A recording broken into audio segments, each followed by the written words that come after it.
com que responsabilidade esse formato novo, nós tendo a aula inaugural, e não poderia ser diferente, a gente ter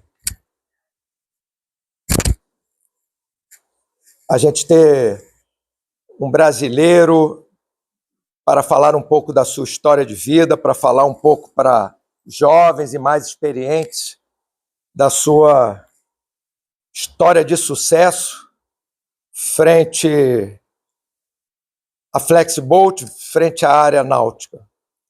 É novo para mim também, seu Jânio, estar aqui, tentar conduzir essa aula inaugural, tentar ajudar o senhor, e não tendo experiência nessa área, eu pretendo seguir um roteiro para a gente formular as perguntas, mas antes eu queria passar um vídeo.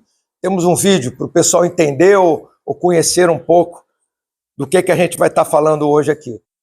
Mas a gente queria saber a origem, seu Jânio, do senhor. Onde o senhor nasceu? A gente agradece. O seu Jânio veio de São Paulo para cá, se deslocou junto com o seu filho, está aqui, depois ele deve apresentar. Veio um chamado, veio de Atibaia para cá para nos brindar com essa tarde aqui, contando um pouco dessa história de vida dele aqui. Mas qual é a sua origem? O senhor é paulista, seu Jânio? Almirante, antes de mais nada, eu queria informar o nosso público que é uma honra muito grande para mim estar aqui hoje, contando a nossa história para vocês, dividindo um pouco com vocês a história de sucesso da Flexboat, que é uma empresa que começou com muitíssimas dificuldades e hoje nós somos a maior fábrica de barco inflável, com certeza, do Brasil, quiçá da América Latina. Sim, você estava querendo saber... da sua origem. Eu sou carioca, já moro em São Paulo há mais de 40 anos, então já peguei o hábito do paulista, já peço um chopes e 2 pastel, embora tenha nascido no Rio de Janeiro. Estava comentando contigo, nasci em Deodoro, aqui no Rio de Janeiro. E eu me lembro muito bem que tinha um quartel do Exército que dava um muro para a Avenida Brasil, e sempre que eu passava eu lia uma frase: aqui se aprende a ser um cidadão e honrar a sua pátria. Nunca esqueci essa frase. Aí quando eu fiz a Flexboat, os nossos galpões ficam de frente para a rodovia Fernão Dias, que tem um tráfego intensivo, um tráfego intenso, né? Então eu escrevi no galpão: aqui se fabrica o melhor barco inflável do Brasil. Inspirado nessa frase que eu me lembrava de garoto. Mas eu sou carioca, moro há muitos anos em São Paulo. Bom, você quer me fazer mais alguma pergunta? Eu posso continuar falando. Se me der o microfone, é difícil tomar depois. Vamos tentar seguir esse começo, né? O senhor já está falando. Carioca, e a sua formação, seu Jânio? A gente já leu o seu currículo breve aqui, mas morando perto do Exército, o senhor fez fileiras com a Força Aérea? Eu servi na Aeronáutica, servi no Campo dos Afonsos e servi também no Hospital Central da Aeronáutica. Meu sonho era ter seguido a carreira militar. Meu pai era oficial da Aeronáutica e eu acho que ele não soube me orientar ou não percebeu a vocação que eu tinha, porque ele deixou eu completar 18 anos e virar soldado. E eu, obviamente, tinha que ter cursado a escola de oficiais para poder sair como tenente e seguir a vida. Eu, por mim, seria militar até hoje. E ingressei como soldado, me esforcei muito, porque quando você é recruta, os 6 primeiros meses é só treinamento, ordem unida e tal, e tirou alvo, e você treina tudo. E eu aprendi muito, me dedicava muito. Eu bati recorde desmontando mosquetão, uma pistola Colt 45. Ninguém desmontava e montava mais rápido do que eu. Ninguém. Nem o sargento instrutor. que uma vez disputou comigo, eu ganhei e ele me deixou detido sábado e domingo para mim não aprender a querer ganhar do sargento instrutor. Então, eu era muito Caxias, eu era muito dedicado. Então, na hora de fazer o curso final, para passar para deixar de ser soldado de segunda classe para virar soldado de primeira classe, na aeronáutica, como você chama um recruta de um soldado pronto. Foram escolhidas pessoas que seriam líder, cada um liderava um grupo. Eu fui o líder do meu grupo. Todo mundo queria ficar no meu grupo, sabia que eu ia tirar as melhores notas. E, obviamente, eu tirei as melhores notas, passei em primeiro lugar e fui transferido para o Hospital Central da Aeronáutica, onde não tinha vaga para minha promoção. Eu fiquei lá, deu meu tempo, 1 ano, tinha que pedir baixa ou ser promovido e continuar. Não tinha vaga, ninguém desistiu, ninguém saiu. Aí eu tentei mais uma vez, fiquei mais 1 ano, fui soldado por 2 anos.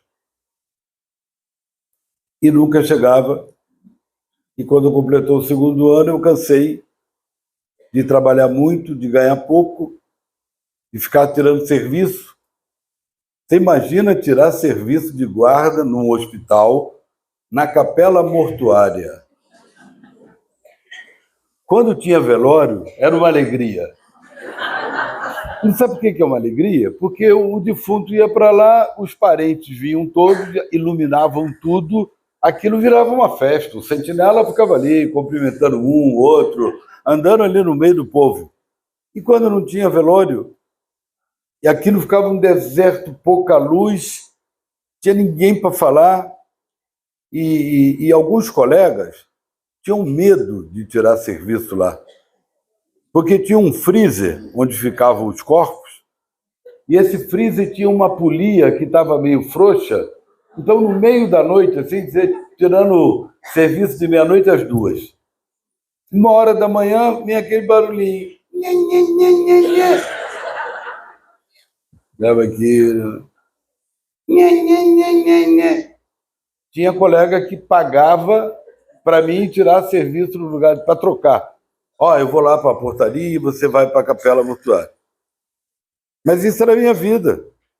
Esse começo é interessante, né, seu Jaime? Vizinho do Exército, cursou as fileiras da Força Aérea, terminou, já vimos o seu currículo, o senhor foi para a área de TI, de computadores, a área de administração, mas faltava algo para o senhor, né?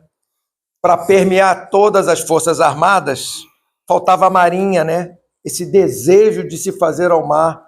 Como é que veio o desejo do senhor ter um barco, o senhor se aproximar da Marinha, das lides náuticas? Almirante, com a formação e com os cursos que eu fiz há 30 anos atrás, mais 40 anos atrás, quando eu comecei isso, acho que mais, hein? 50 anos atrás. Não parece, não parece. 50 anos atrás. Eu estou com 71 anos. Eu tinha 21 anos de idade. Tinha recém saído da aeronáutica. Fui fazer um curso de processamento de dados. E na época chamava Borros a companhia. E mais tarde mudou o nome para Unisys. E os maiores fabricantes de computador do mundo, Unisys e IBM. E começaram a vir no Brasil os computadores de grande porte.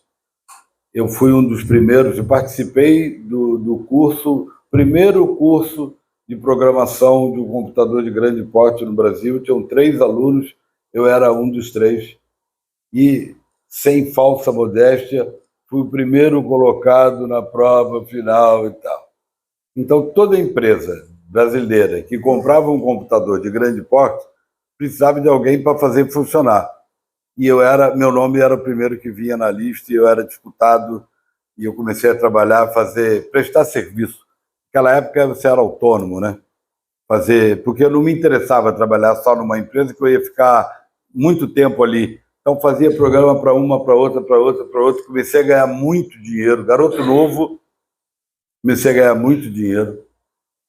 Aí me formei na faculdade de administração, fiz uma segunda universidade de tecnologia de informação, e aí, como eu já era programador, pelos cursos que eu tinha feito na Borros, antes da formação superior, juntou a fome com a vontade de comer, né? Você tem que fazer um programa para um computador processar uma folha de pagamento, um controle de estoque, um cálculo de custo, um planejamento e controle da produção. Você tem que ter noção do que é isso. O computador só faz o que você ensina ele a fazer, pelo menos naquela época. Hoje os computadores já estão quase andando sozinhos. Estão quase ensinando. Mas naquela época, para você somar 2 mais 2 dá 4, você tinha que saber fazer a conta para ensinar a máquina, para programar, e a partir dali ela faria aquilo muitas vezes muito rápido. E certo, sempre certo. Mas alguém botou a fórmula, alguém explicou. Então, eu comecei a trabalhar e fui convidado para trabalhar numa empresa de consultoria de São Paulo, especializada em melhoria de produtividade. Essa empresa melhorava a eficiência das indústrias brasileiras através de treinamento de pessoal, implantação de sistemas de controle. Eram os 2 pontos-chave. E a implantação de sistema que o pessoal da consultoria conhecia era tudo na mão. Então, você imagina, por exemplo, dando um exemplo assim por alto, controle da produção. Uma fábrica de implementos agrícolas. Tem de parafusinho, arruela, até grandes peças metálicas, mas são N itens. Né? Uma máquina sofisticada, uma colheitadeira, um trator sofisticado, chega a ter 5.000 itens de peças diferentes. Você imagina todos esses itens sendo controlados, controle de estoque de cada item desse, um a um na mão, numa fichinha. Uma fichinha Cardex. Os mais jovens não devem nem saber o que é isso. Né? Uma gavetinha cheia de fichinha, você pega lá, anota lá, parafuso de rosca soberba de 4,2 milímetros. E aí anota a quantidade que entrou, a data que entrou, quanto foi requisitado, quanto sobrou de saldo, quanto vale no estoque aquela mercadoria. Aí no dia seguinte requisita mais um pouquinho. Você imagina não deixar faltar nenhum componente na linha de produção, tendo que baixar item a item na mão, nas fichinhas. Então, uma fábrica de implementos agrícolas foi onde eu comecei meu trabalho na consultoria, no interior de São Paulo, chamava Jumil, ficava numa cidade chamada Batatais, 5.000 funcionários. A cidade tinha 15.000 habitantes. Ou seja, qualquer pessoa ou trabalhava na fábrica ou era parente de alguém que trabalhava. E o bote? E a sua lancha? O bote está longe, Almirante. Vou acelerar isso para chegar no bote. Bom, eu fui convidado para fazer esse sistema no computador e foi implantado num computador de grande porte que a empresa tinha adquirido. A coisa andou muito rápido, ficou maravilhosa. Aí as pessoas que me chamaram para essa empresa de consultoria me levaram para outros projetos. Eu comecei a ter uma participação em todos os projetos da empresa. Chegou uma hora que a minha participação era tão importante em diversos projetos espalhados pelo Brasil que os empresários acharam que ou me convidavam para ser sócio ou se eu saísse eles iam ficar na mão. Virei sócio da empresa de consultoria. Essa empresa cresceu muito, abrimos uma filial na Argentina, abrimos uma filial na Cidade do México, trabalhei na Pemex, Petróleo Mexicano, trabalhei na La Sereníssima, a razão social é Martelones e Hermanos, uma empresa argentina que faz os manteiga, queijo e tal, La Sereníssima, provavelmente deve ter até no mercado, em São Paulo tem, aqui no Rio não sei, mas provavelmente deve ter também. Então, a minha vida virou um inferno, porque eu viajava direto, ficava uma semana no Brasil, uma na Argentina, uma no México. Quando estava no Brasil, eu corria os projetos. Cada projeto que a gente tinha uma equipe que ficava fixa. E eu visitava para ver se estava dando tudo bem. Então, eu estava um dia em Vitória, um dia em Recife, um dia em Brasília, um dia em Curitiba, um dia em Porto Alegre, em Chapecó. Então, na realidade, eu morava nos aviões e nos aeroportos. Ou estava no aeroporto, ou estava no avião. Tinha uma casa, um apartamento na Senambetiba, maravilhoso, de frente para o mar. Ganhava muito dinheiro, tinha meu motorista particular. Alugava, tinha 3 vagas de garagem, alugava as vagas do vizinho para caber todos os meus carros. E não curtia nada disso, porque eu estava sempre viajando. Chegava na sexta-noite, no domingo à tarde, eu estava indo para o aeroporto. Aí comprei uma lancha. Comprou uma lancha? Comprei uma lancha usada. Comprei, naquela época podia, comprei uma vaga na Marina da Glória. Naquela época, na Orla, você tinha uma vaga, você chegava com o seu carro, na sua vaga, tinha o seu pier com a sua lancha ali. Meu marinheiro morava na lancha. Uma lancha de 36 pés, cabinada e tal. Uma lancha velha, lenta. Reformei a lancha toda, deixei ela linda, reformei o motor e ela continuou lenta. Aí eu falei, vou comprar uma lancha nova. Aí começa a história da Flexiboat. Essa foi a motivação, o senhor querendo passar para uma lancha nova. O senhor já era casado, seu Jânio? Eu era casado, tinha 2 filhos. Eu estou no meu 2º casamento. Primeiro casamento, eu tenho 2 meninos. Um cuida do Hotel Fazenda Santa Bárbara, aqui em Paulo de Fronten. É um hotel da nossa família. Uhum. E ele mora lá e administra esse hotel. E o outro filho está na Inglaterra, trabalha no escritório de arquitetura. O sonho dele era trabalhar no maior escritório de arquitetura do mundo. Os 3 maiores estão na Inglaterra. E ele está lá, é esse escritório que faz o prédio mais alto do mundo, o maior aeroporto do mundo, o maior estádio do mundo. Esse escritório tem 500 arquitetos. A mesma visão do pai, então. Que bom. Foi para lá, eu falei para ele, olha, você não está conseguindo nada, vai trabalhar de garçom para se sustentar. Ele falou, de jeito nenhum, eu vim aqui para ser um arquiteto famoso, não fui para trabalhar de garçom. E o senhor andava de lancha sozinho, então? Não, nessa época os meus 2 filhos, do primeiro casamento, eram pequenininhos. Curtiam a lancha, todo mundo? Não, todo mundo não. Eu e eles 2. A mãe odiava. A mãe queria ficar na praia, ali na frente de casa. Aí eu pegava os 2, botava no carro e ia para a Marina da Glória. Passava o dia lá na lancha. E ela nunca gostou. Mesmo mais assim... interessante, o nome dessa lancha.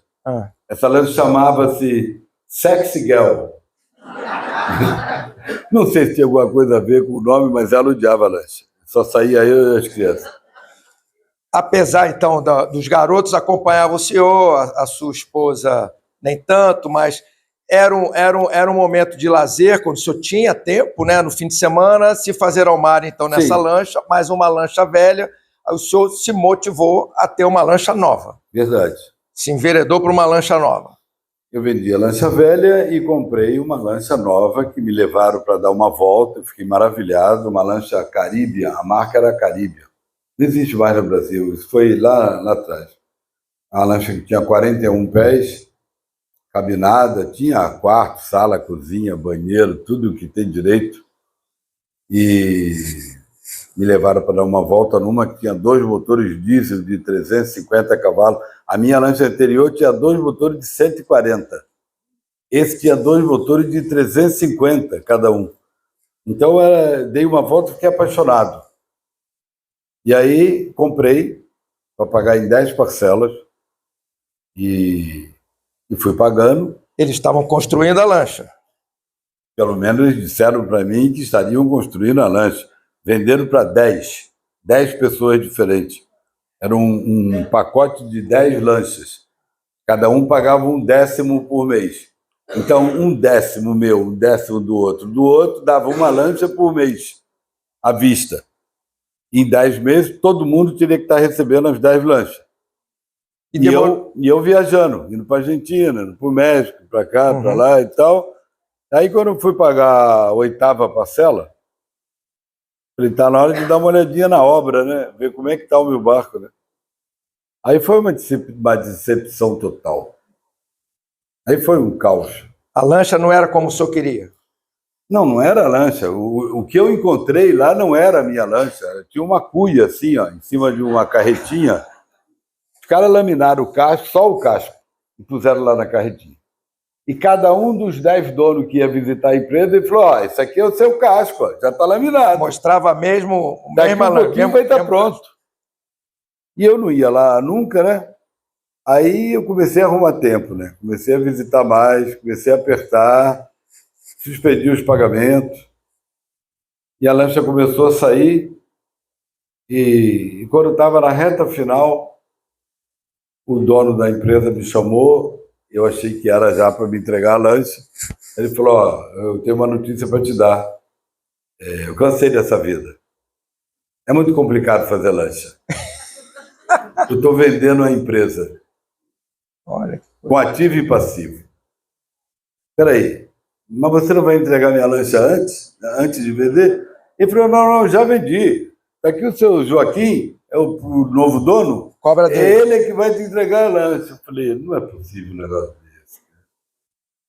Bom, não acabou a lancha também. Não acabou porque faltava 2 parcelas para me terminar.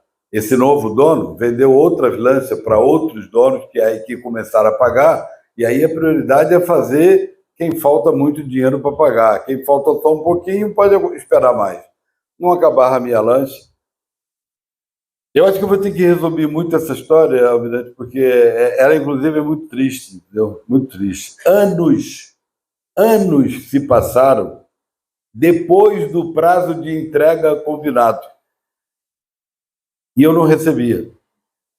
E aí eu descobri que chegou uma hora que eles estavam canibalizando a minha lancha, tirando peças da minha para botar na do outro que ainda estava pagando. Aí eu comecei a achar que isso só tinha bandido, né? Fazendo barco. Aí o senhor, movido a raiva ou inspiração... Verdadeiro ódio. Não, olha só.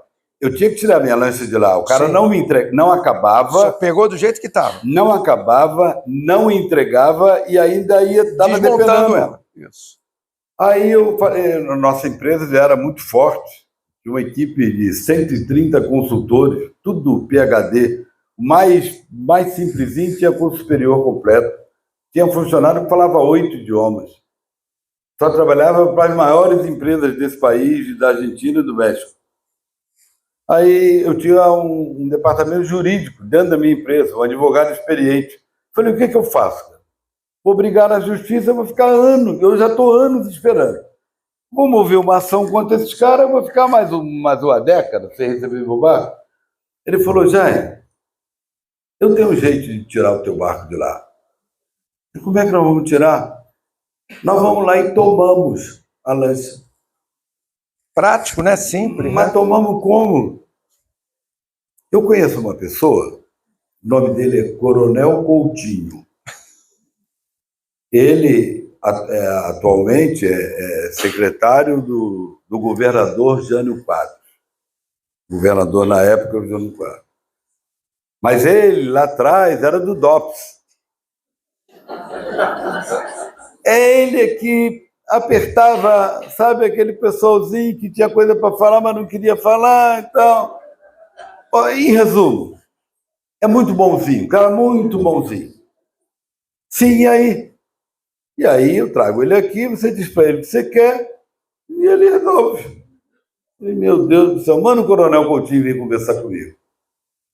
Foi me visitar na empresa, tomamos um café. Você Jair, o que o senhor precisa? Eu falei, eu só quero pegar minha lancha. Só? Claro, eu quero ir lá pegar e trazer minha lancha. Mas o senhor não vai dar nenhum corretivo nos caras? Eu falei, não, eu não quero corretivo em ninguém, não quero brigar com ninguém, eu só quero a minha lancha. Tá bom, gente, tá bom. Sábado agora tá bom, senhor? Tá, então sábado nós estamos aqui. O senhor vai junto com a gente lá no estaleiro, nós vamos pegar essa lancha. Positivo.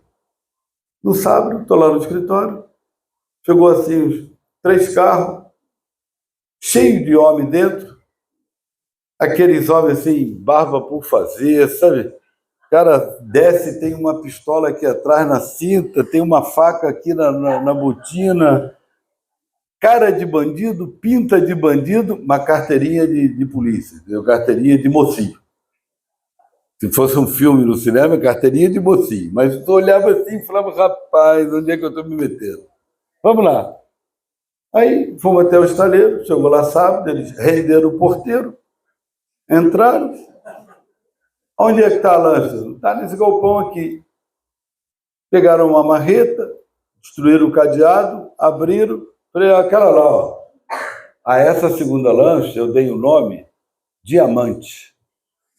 Que coincidência, hein? Caramba! A primeira era Sexy Girl. Deixa eu só fazer um parênteses, porque essa turma, comandante, nós no início anunciamos que cada turma tem que escolher um nome para a turma. E por ser o ano de 75 anos da escola, eu só sugeri, dei uma ideia, que poderia ser turma Diamante, alusiva não só aos 75, mas pelas mentes brilhantes que estão aqui na plateia, fazendo parte dessa turma, né? E parece que deve ser o nome. Agora, então, que o senhor já deu essa dica, poxa. Olha só, eu mandei pintar do lado da lancha, em nome em letras grandes, o Di, um espacinho, Amante. Mas peraí, os dois A Diamante, eu facetei ele, botei aqueles risquinhos assim em volta, dando a impressão que eram 2 pedras preciosas. Entendeu? Então a coisa ficou meio capciosa, né? Você tem que pensar o que você quer ler ali. Mas o seu... Ou é diamante, ou é diamante. Agora, essa lancha nunca navegou? Na minha mão, não. Ah, tá bom. Então, eu quero chegar lá. E aí, essa raiva e essa inspiração que o senhor viu do estaleiro, como é que o senhor teve a inspiração de criar a Flexible? Bom, para encurtar a história, isso. A lancha foi tirada de lá, na marra, o porteiro chorando, derrubaram uns 15 metros do muro do estaleiro, porque a carreta não manobrava para poder... A carreta que nós levamos para trazer a lancha. Não tinha papel, não tinha nota fiscal, não tinha recibo, não tinha nada. Botaram a lancha em cima da carreta e botaram na estrada. Eu já, nesse período, eu já estava encaminhando para a Flexibolt, já tinha alugado o terreno da Flexibolt e mandei levar para lá. A lancha na marginal não passava embaixo das pontes, teve que entrar na cidade. Cada esquina tinha um fio da telefônica, a companhia telefônica cortava para a lancha passar. Aí na outra era um fio elétrico, a companhia de energia cortava. Demorou 28 dias para ir de Alphaville, né, até Atibaia. 28 dias de viagem. E foi estacionada, a lancha foi estacionada lá. Mas conta para nós, seu Jânio. Então, a ideia de o senhor ter a Flexibolt, já que o senhor não conseguiu comprar o seu barco novo, foi fazer um barco. Nesses anos que eu estava tentando receber a minha lancha e tal, eu não pensava em outra coisa, né? Eu fui ficando agoniado. Como que alguém pode vender uma mercadoria? A minha até, na época, não era mais cara, foi em torno de 350 mil dólares. Estamos falando de uma lancha de 2 milhões e pouco a câmbio de hoje. Quer dizer, nem é uma coisa tão cara assim no mundo da náutica. É muito caro, sim, seu Jânio. Para mim, na época, era muito caro. Pagava 35 mil dólares todo mês de prestação. Então, ficava agoniado. Como alguém pode maltratar tanto um cliente desse nível?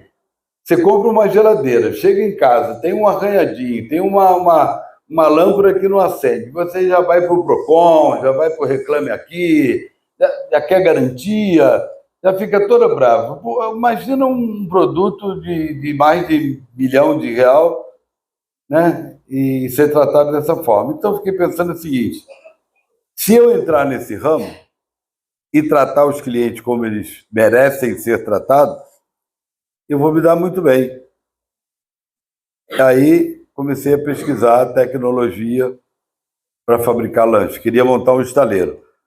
Primeiro eu pesquisei no Brasil, nessa época devia ter umas 30 e poucas empresas que fabricavam lanchas, e tinha mais 5 que eram consideradas sérias. É tudo picareta. Todo mundo tratava assim os clientes.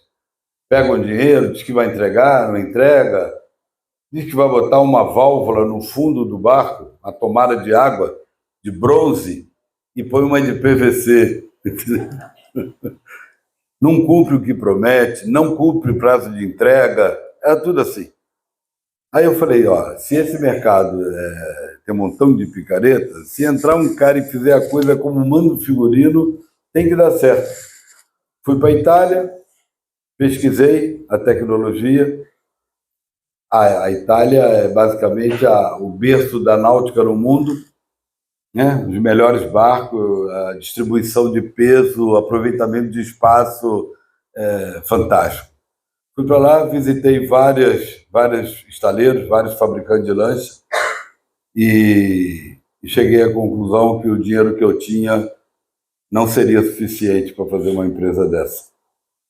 Provavelmente eu teria que fazer exatamente o que o cara fez comigo. Fazer um desenho, mostrar, tomar um dinheirinho de um, de outro, prometer que vou entregar daqui a um tempo. Até aí, Almirante, seria normal, não é problema. Você pode vender uma coisa para entregar futuramente, você vai me pagando, eu vou usando o dinheiro para fazer o produto e vou te entregar na frente. O problema é que nesse ramo, o cara vende um iate, uma lancha de grande porte, e o cliente fala assim, ó, quanto é a lancha? Ah, 5 milhões de reais. Eu tenho 2 helicópteros e tenho um mais usadinho que eu estou querendo vender. Se você topar, eu te dou um helicóptero como par de pagamento. Te dou um helicóptero, mas tantas parcelas de tanto. E o dono do estaleiro recebe o helicóptero, e em vez de vender prontamente para transformar aquilo em matéria-prima e folha de pagamento, para cumprir o objetivo dele, ele dá umas voltinhas no helicóptero e gosta. Aí ele fala, mas eu vou ficar com esse helicóptero para mim. E aí começa a andar de helicóptero. Aí chega um outro cliente e fala, ó, eu também quero o barco. Eu tenho 2 Mercedes. Eu vou te dar uma como par de pagamento e mais tantas parcelas. Aí ele pega a Mercedes. Em vez de vender prontamente, ele começa a andar de Mercedes e acha legal. Então, sinceramente, eu acho que se eu tivesse feito o estaleiro grande, mesmo sem ter todo o dinheiro, porque eu queria fazer um estoque de produto, queria ter barco para entrega imediata. Gostou desse? Você paga, está aqui a chave, pode levar, né? E eu não iria conseguir fazer isso. Provavelmente, se eu tivesse feito da forma convencional, eu teria ido para frente de qualquer maneira, porque eu jamais iria ficar passeando de helicóptero, andando de Mercedes, se eu não teria condições, se a minha vida financeira não permitisse isso. Bom, desisti. Aí um amigo da consultoria, que ainda estava na consultoria, falou, Jair, por que você não fabrica barco inflável? Falei, rapaz, você deve estar brincando, estou querendo fazer uma fábrica de iate e você quer que eu vá fazer uns botinhos de borracha, uns brinquedinhos. Ele falou, Jair, mas a Estrela só faz brinquedinho e é uma potência. Nessa época, a gente tinha uma fábrica chamada Brinquedos Estrela. Tudo quanto é brinquedo da garotada era da Estrela. E era uma potência. Eu falei, faz sentido o que ele está falando, né? Aí, voltei para a Itália, fiquei mais 30 dias na Itália, pesquisando a tecnologia para fazer barco inflável. A Itália, todo italiano tem 2 carros e um barco inflável. Isso lá é uma praga. Eles chamam de gomone. Gomone é um barco inflável. Na Itália todo mundo tem. Existem mais de 40 fábricas diferentes. Ó, se vocês pararem para pensar, o território da Itália inteira é equivalente ao território do estado de São Paulo. em metragem quadrada, quilômetros quadrados. Então, é um país que não é tão grande assim. Ter 40 fábricas diferentes de barco inflável é muito. Eu visitei 26 fábricas em 30 dias para poder conseguir a tecnologia e vir fazer os meus barcos no Brasil. Parabéns, seu Jaime. E aí, com essa preparação toda, e a localização o senhor levou para São Paulo também, né? Saiu do eixo aqui, Rio, Bahia, Espírito Santo, o senhor foi para o interior, né? O que levou o senhor a montar uma empresa de botes lá no interior? Num lugar que não tem nem mar, né? Pertinho, né? Eu fiz uma pesquisa de mercado e descobri que realmente havia uma carência muito grande de embarcações infláveis no Brasil. As que eram fabricadas nessa época no Brasil tinham uma qualidade horrível, um design horrível, um material horrível, tudo era horrível.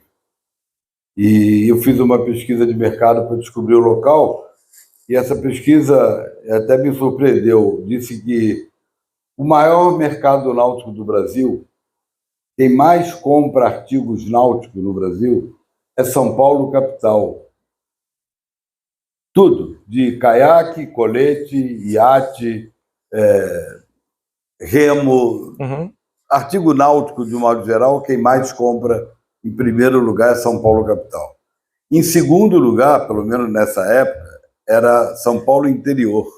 Olha. Em terceiro lugar, era Rio de Janeiro.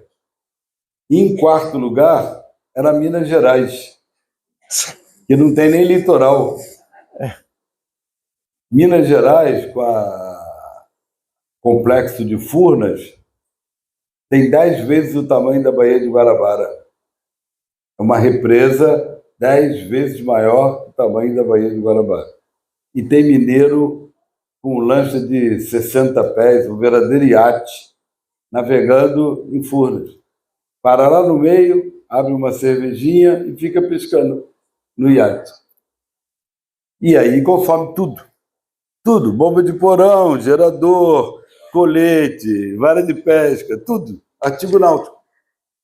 E aí eu achei que se eu fizesse a fábrica em Atibaia, eu estava no entroncamento da rodovia Fernão Dias com a rodovia Dom Pedro, pertinho da capital, pertinho do interior, caminho rápido para Minas Gerais, e barco inflável, você murcha ele, faz um pacote, joga em cima do caminhão e leva para onde quiser.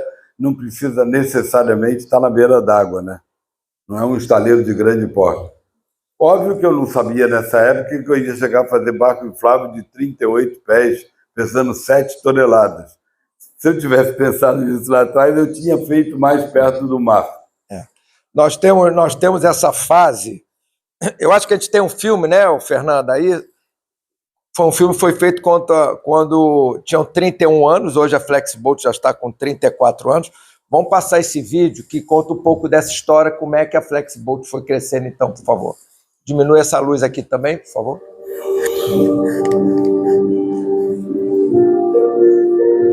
Nossa empresa, no dia 24 de junho, no dia de São João, completa 31 anos, uma história de amor, de paixão pelo produto, pelo trabalho, dedicação total à qualidade do produto, ao atendimento ao cliente, ou seja, nosso objetivo ao longo de todo esse tempo sempre foi realizar os sonhos dos nossos clientes.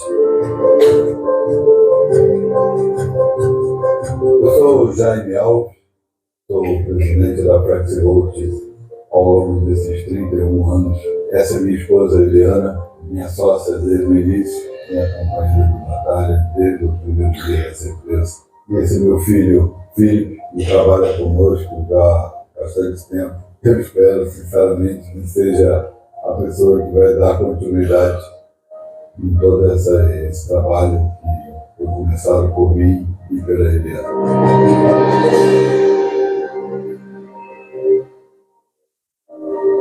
Os barcos são personalizáveis, tem um índice de customização muito grande, porque a gente sempre procura atender um gosto específico do cliente, uma mudança no barco, um um aproveitamento de espaço diferente, visando sempre atender da melhor forma possível. E isso tem pautado esses últimos 31 anos de trabalho. A empresa começou pequena, com poucos modelos, nós fomos buscar a nossa tecnologia fora do Brasil, trouxemos o que existe de melhor no mundo, usamos as matérias-primas mais nobres que existe no mundo para fazer um artefato inflável e inovamos em design, em qualidade, acessórios. O tempo está acabando. Vou dar um intervalo. Tudo que era possível há 31 anos atrás e seguimos esse caminho até hoje, ou seja, inovando, melhorando, implantando tecnologia. Tem uma porta eletropneumática cheia de itens de segurança, tem um shoe shade, que é um equipamento que alonga a parte do teto rígido do barco, criando uma sombra maior para o conforto dos passageiros. Tem uma mesa de centro com um lift automático que sobe, vira uma ilha gourmet com todos os apetrechos, com um enxoval completo junto. Ou seja, a gente está sempre procurando inovar, sempre procurando novas tecnologias para atender cada vez mais os nossos clientes. Eu quero agradecer a todos os funcionários da FlexBolt que nesses 31 anos, quase 32, estiveram com a gente, e cada um tem a sua importância, e sem vocês nós não seríamos nada. Então, muito obrigada a todos. Gostaria também de agradecer, aproveitando a oportunidade, aos nossos mais de 20 mil clientes, que estão espalhados em mais de 14 países, e a preferência também de escolher uma empresa familiar e de procedência.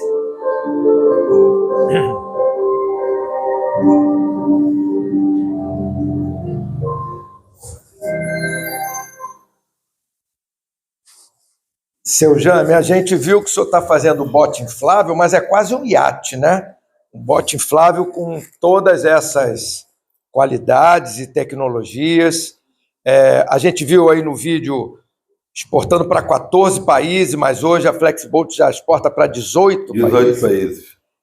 Já tem sucursal em outros países também, seu Jame? Nós temos a FlexBolt USA nos Estados Unidos. Nos Estados Unidos. E temos distribuidor em Portugal e Espanha. Que bom.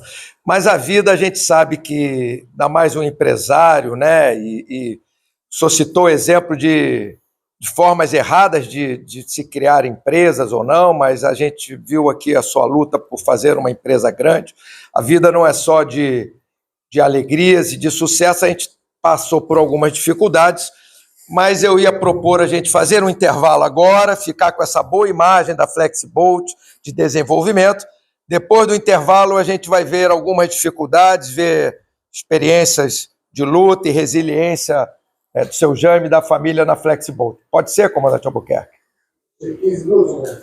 15 minutos.